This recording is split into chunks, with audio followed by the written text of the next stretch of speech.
Hi guys, good morning. कसे आहात तुम्ही? आय होप खूप छान आणि स्वस्त असाल. राधे राधे गाईज, स्वागत आहे माझ्या चॅनल श्री स्वाद 07मध्ये.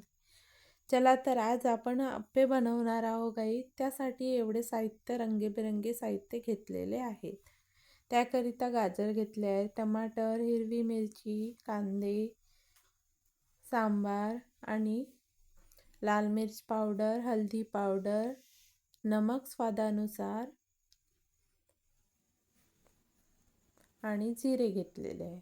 इथे मी एका वाटीमध्ये दहीसुद्धा घेतलेले आहे गाईज. सर्वात आधी आपण रव्याला छान प्रकारे छानून घ्यायचा. त्याला 10 मिनटं भिजवून ठेवायचं, जेणेकरून आपला रवा छान प्रकारे भिजून जाईल. भिजवून झाल्यानंतर एक पाणी मी फेकून घेतलेलं आहे. त्यानंतर दुसऱ्यांदा पाणी घालून 10 मिनटं ठेवलेलं आहे. हे बघू शकता गाईज, किती छान प्रकारे आपला रवा भिजलेला आहे.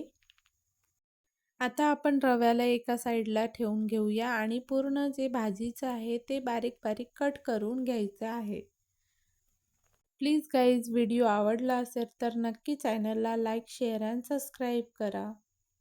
अप्पे तर डाळीचे वगैरे पण खूप बनतात, पण आपल्याला झटपट अप्पे बनवायचे आहेत तर रव्याचे अप्पे टेस्टी पण वाटतात आणि लवकरात लवकर पण बनतात. रवा इथे छान प्रकारे भिजलेला आहे. आता सर्व व्हेजिटेबल्स आपण इथे घालून घेऊया. कोणाकोणाला रव्याचे अप्पे आवडते तर नक्की कमेंटमध्ये सांगा गाईज. इथे आपण पूर्ण व्हेजिटेबल्स घालून घेतलेले आहे आणि छान प्रकारे आता मिक्स करून घेत आहोत. सकाळी सकाळी गरमागरम अप्पे आणि याच्यासोबत चहा मिळाला तर खूप छान. मला तर डाळीच्या अप्प्यापेक्षा हे रव्याचे अप्पे खूप आवडतात. आणि हो गाईज, आज माझा कॅमेरामॅन माझा मुलगा बनलेला आहे. व्हिडिओ हालत असेल तर प्लीज इग्नोर करा. इथे सर्व साहित्य घालून झाल्यानंतर इथे अप्प्याच्या पॅनला मी तेल लावून घेतलेलं आहे. मी तेल जास्तच लावत आहे, ते करून आपले अप्पे चिपकणार नाही. आता यामध्ये आपण एका लहान चम्मचच्या सहाय्याने पूर्ण अप्प्याच्या पॅनमध्ये मिश्रण घालून घेऊया. इथे बघू शकता गाईज, आपले अप्पे किती छान प्रकारे फुललेले आहेत. हे बघू शकता गाईज, आणि दिसायला सुद्धा किती छान दिसत आहे.